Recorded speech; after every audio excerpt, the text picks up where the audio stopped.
Couple of young fighters competing this weekend, looking to get off the schneid. We've got the Predator, Roosevelt Roberts, taking on La Jaula, Ignacio Bahamondes and Matt.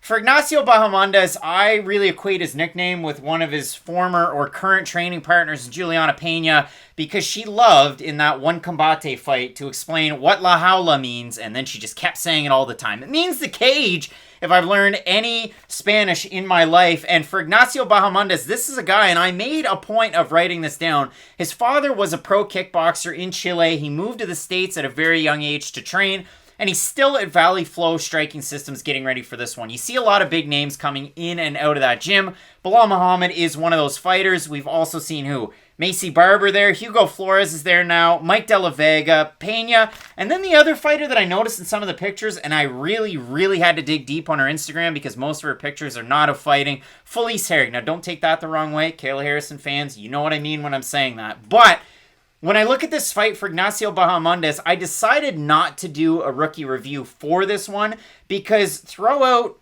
all of the tape study that you did on Ignacio Bahamondes getting ready for his fight against John Makdessi. We were really critical getting ready for that one because Makdessi, old. ACL. Really late into his 30s in terms of fight years at lightweight. He also absolutely destroyed his ACL. Took a long time to recover. Switched gyms. Started training down in the southern states. We didn't even think he started training until like 3 weeks before the fight. And that sounded like the truth. There was an interview that was out there. But if you want to go back, make sure you check that one out. But to me, it was the fact that Ignacio Bahamondes is a somewhat polished striker that can get hit. He throws a lot of volume. He takes chances, but somewhat similar to, and I had to write this in my notes getting ready for this one, and it's a bit of a sore spot for the Fight Night Picks guys because Haji Bastayev at Bellator last week, at Bellator 264, Ignacio Bahamondes fights in that style where he baits guys in, he'll throw the kicks, and then all of a sudden it's a quick uppercut with that long lead hand that really starts to land. And for Bastayev,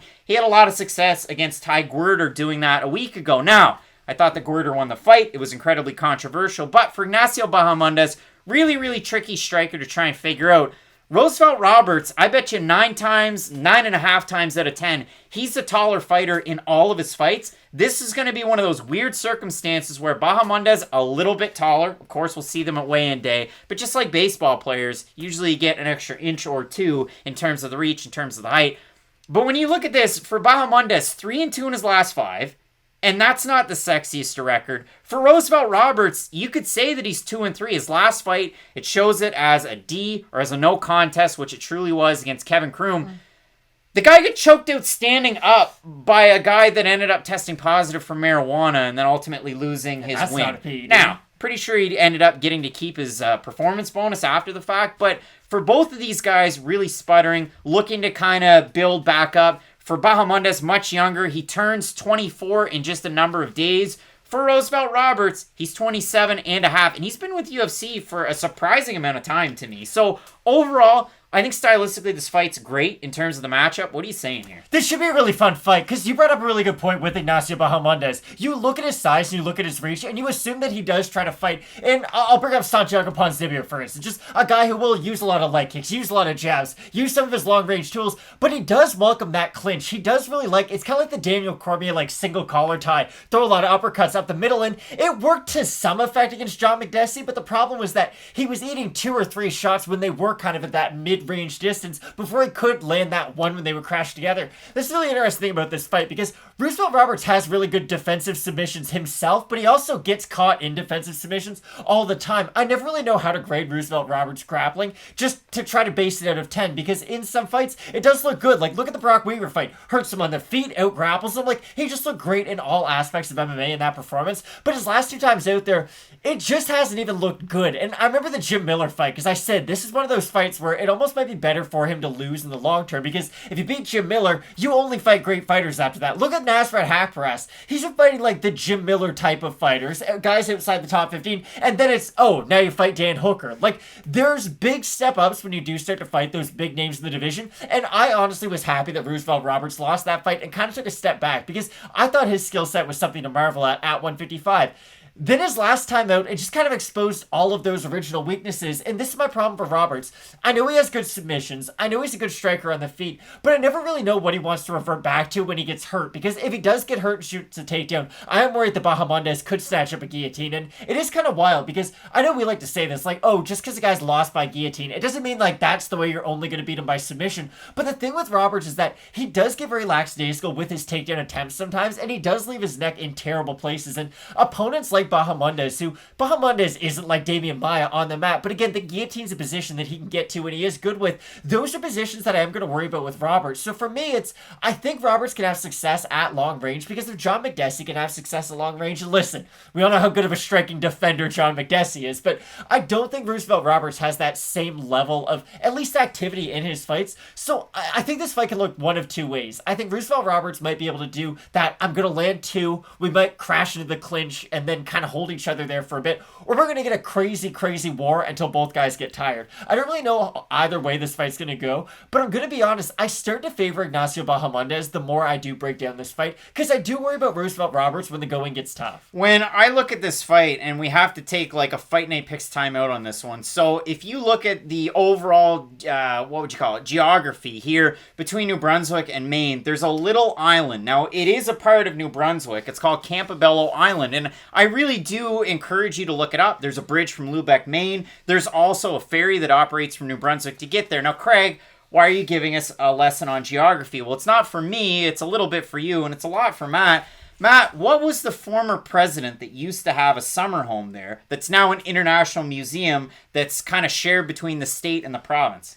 I have no idea, but... Franklin Delano Roosevelt. Not Roosevelt. But Matt, Roosevelt. When we look at this one, Ignacio Bahamondes, the former Lux champion, you love to see it.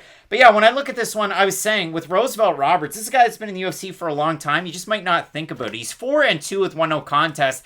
The scary thing for me, if you really like Roosevelt Roberts in this fight, and no, I don't expect a primary striker to go to try and take him down.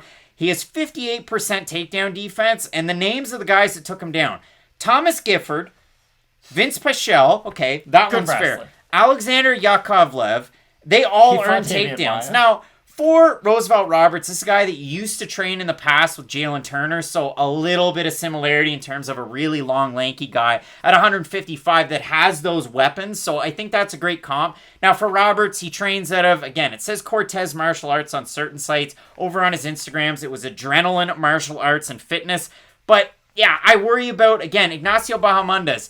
Is he going to be offensive? Is he going to be able to pump that long-range jab out there? Or is Roberts going to be able to close distance, cause issues in the clinch, and is he going to be able to take the fight to the mat and work his game there? I'm concerned both guys won't make weight before I say anything else about their skill sets, because this is a case with Ignacio Bahamondes. He's going to fight at welterweight at some point. He's built kind of like Chase Hooper. That's the best way of describing it. Like, Chase Hooper's built like me. He's still pretty young, and he hasn't kind of filled out yet. Ignacio Bahamondes is the same thing, but he's 6'3". And that's the worst part about it. We talked about it kind of going into his fight with John Makdessi. Ignacio Bahamondes has fought at welterweight before, and if you look at him at welterweight, he might have a little tiny bit of a roll around his hips, but like it looks natural. And I think he's definitely going to grow into that weight class. So this could be one of those fights where Bahamondes misses weight by like 6 pounds, they cancel the fight, and then the next time out he has to fight at welterweight, because I do worry about him every time he does try to go down to 155. I remember everybody gets on me on Twitter, oh Matt, you make a big deal about ACLs. You know what's way worse than tearing your ACL? Almost dying the day before a fist fight. And that's what Ignacio Bahamondes looked like the day before he fought John Makdessi, and that's never a great thing. Like, if Bahamondes is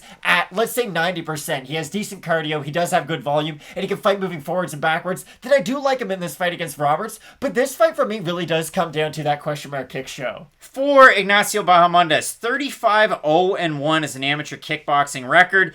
He was a national kickboxing champion at 14. He's almost 24. That was 10 years ago. How crazy is that, Matt? When we look at the odds for this one, they flip-flopped, and they flip-flopped quite a bit. Roosevelt Roberts, the biggest mover and shaker so far on the card, at a 51% clip. He opened a -160 favorite.